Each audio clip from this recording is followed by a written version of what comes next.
Sorry Pak Kameramen. Udah mulai ya? Udah mulai.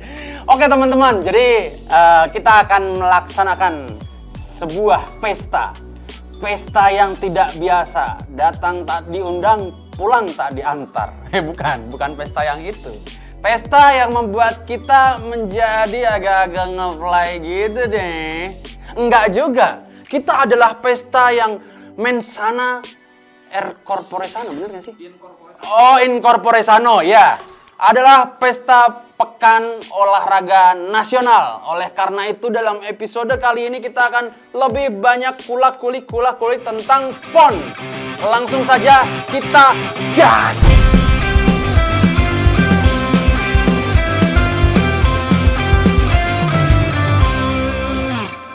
Hai Sobat Indosiklopedia, pasti kalian sudah sering dengar tentang Pekan Olahraga Nasional atau yang lebih kita kenal dengan singkatan PON.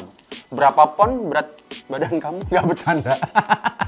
Tahukah kalian di balik gemerlap medali dan sorotan panggung olahraga ini ada sejarah panjang yang penuh makna, lengkap dengan berbagai cerita menarik dan bahkan beberapa skandal yang terjadi di sana. Skandal jepit ataupun skandal swallow. Yuk kita telusuri jejak PON dari masa ke masa dan bagaimana event ini menjadi bagian penting dari perjalanan bangsa Indonesia. Kita mulai dari tahun 1948 saat Indonesia masih dalam tahap awal kemerdekaan. Di tengah suasana politik yang masih panas, pemerintah ingin menunjukkan eksistensi bangsa di kancah internasional. Waktu itu, rencananya Indonesia akan ikut Olimpiade London.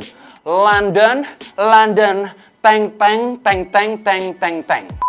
Iya, rencananya Indonesia akan ikut Olimpiade London. Tapi, karena blokade Belanda, atlet kita nggak bisa berangkat. Jahat sekali.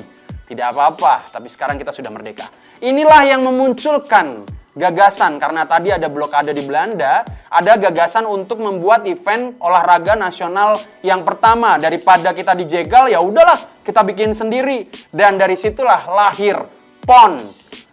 PON yang pertama diadakan di Solo dari tanggal 9 hingga 12 September 1948. Sebanyak 600 atlet dari 13 provinsi yang berlaga di kompetisi pada waktu itu, yang memperebutkan medali dalam 9 cabang olahraga. Menariknya, banyak atlet saat itu adalah veteran perang kemerdekaan. Jadi kayak veteran ya, tapi mereka ikut olahraga. Jadi ya keker-keker semua. Ya sudahlah, itu kan masa kemerdekaan. Dan pada waktu itu event tersebut menjadi simbol persatuan Indonesia yang baru lahir di tengah keterbatasan Negara Kesatuan Republik Indonesia. Selain itu, PON pertama juga menjadi ajang penting untuk memperlihatkan eksistensi Indonesia di tengah perjuangan diplomatik internasional. Dengan suksesnya PON yang pertama, event ini terus berkembang. Kemudian digelar PON yang kedua yang dilaksanakan di Jakarta pada tahun 1951 dan PON ketiga diadakan di Medan pada tahun 1953. Setiap edisi PON selalu menghadirkan cerita unik tersendiri. Misalnya, PON yang keempat di tahun 1957 di Makassar menjadi ajang penting untuk memperkuat hubungan antara Indonesia dengan bagian barat dan timur. Sedangkan PON yang ketujuh di Surabaya pada tahun 1969 diadakan dengan pengamanan yang super duper ketat sekali karena berlangsung setelah tragedi G30 SPKI. Pemerintah ingin memastikan bahwa PON menjadi ajang yang berjalan secara lancar dan menjadi simbol pemulihan semangat nasional Indonesia. Masuk ke tahun 1970-an hingga 1990-an, PON semakin memperlihatkan kematangannya. fasilitas olahraga diperbaiki, dan jumlah provinsi serta cabang olahraga yang dipertandingkan terus bertambah.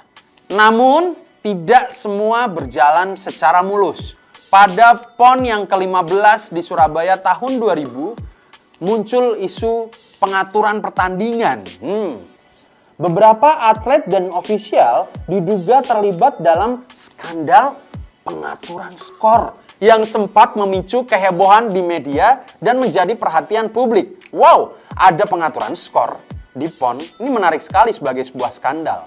Walaupun demikian, tentunya PON tetap menjadi ajang yang sangat dinantikan oleh bangsa Indonesia hingga detik ini.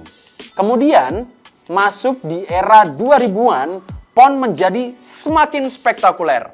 Tapi juga tentunya tidak lepas dari skandal yang ada. PON di tahun 2008 di Kalimantan Timur diwarnai dengan kasus korupsi dalam pembangunan infrastruktur.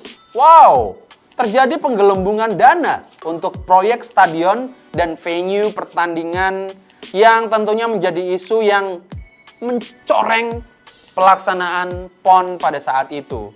Hal ini mengingatkan kita betapa pentingnya transparansi dan akuntabilitas dalam event-event besar seperti ini. Nah, kalau seandainya terjadi permasalahan skandal, memang kita perlu turun tangan. Saya harus olahraga dulu nih. Oke, jadi kalau ada yang korupsi lagi, kita berikan kepada pihak yang berwenang. Masa iya kita turun tangan sendiri? Oke, teman-teman, Indosiklopedia. Di PON yang ke-19 di Jawa Barat tahun 2016, ternyata juga diwarnai dengan adanya kontroversi. Nah, kali ini terkait kepemimpinan wasit dalam cabang sepak bola. Ada apa dengan kepemimpinannya ya? Pertandingan yang melibatkan tim Jawa Barat dan Sulawesi Selatan dihentikan sementara karena protes keras dari tim dan penonton terkait keputusan dari kepemimpinan wasit. Kontroversi ini memicu perdebatan tentang kualitas dan netralitas kepemimpinan dari wasit tersebut di ajang PON.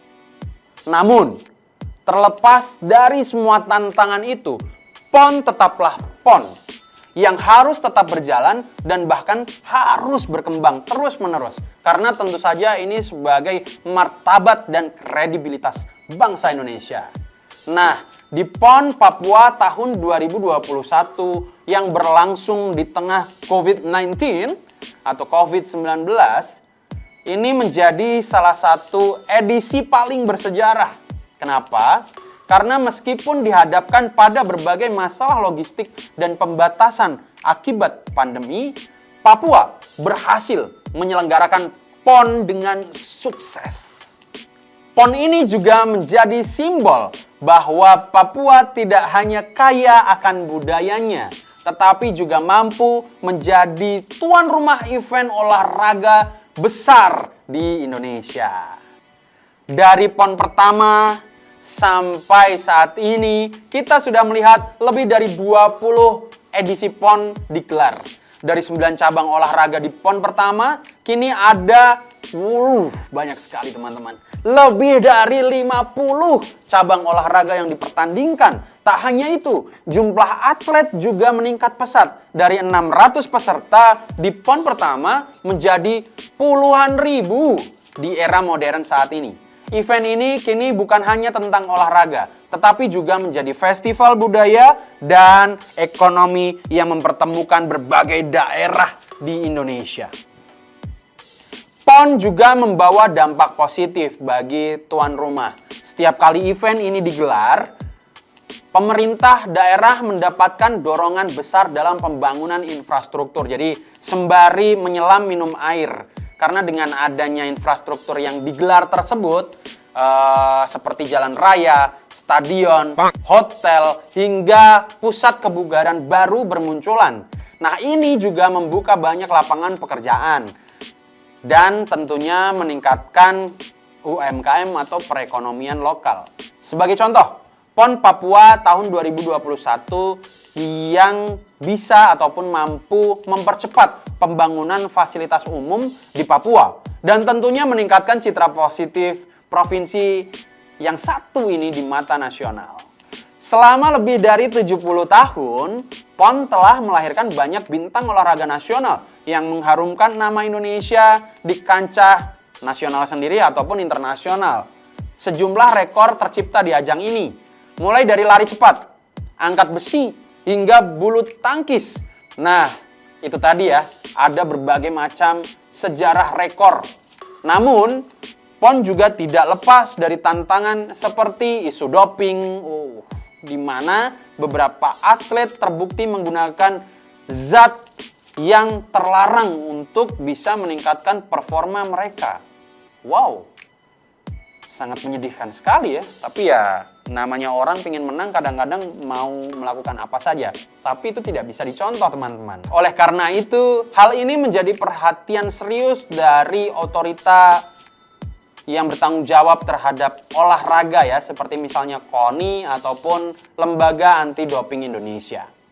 Dari sejarah panjang PON, kita bisa melihat betapa pentingnya event ini bagi bangsa Indonesia. Bukan hanya sebagai ajang olahraga. Lebih dari itu semua, event ini juga sebagai simbol persatuan, kebersamaan, dan juga kebanggaan sebagai bangsa Indonesia. Sobat Indosiklopedia, semoga cerita panjang PON ini bisa menginspirasi kita semuanya.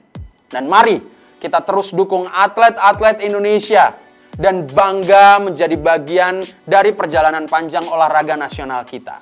Sampai jumpa di video selanjutnya. Jangan lupa kita untuk terus like, komen,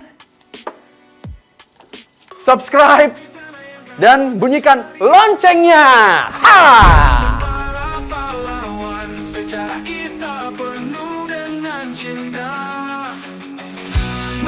Gue berkelana ke negara sepak bola. Oke, lanjut. Bahkan atlet bulu kuduk. Enggak bercanda. Mana ada bulu kuduk dilombain, ya kan?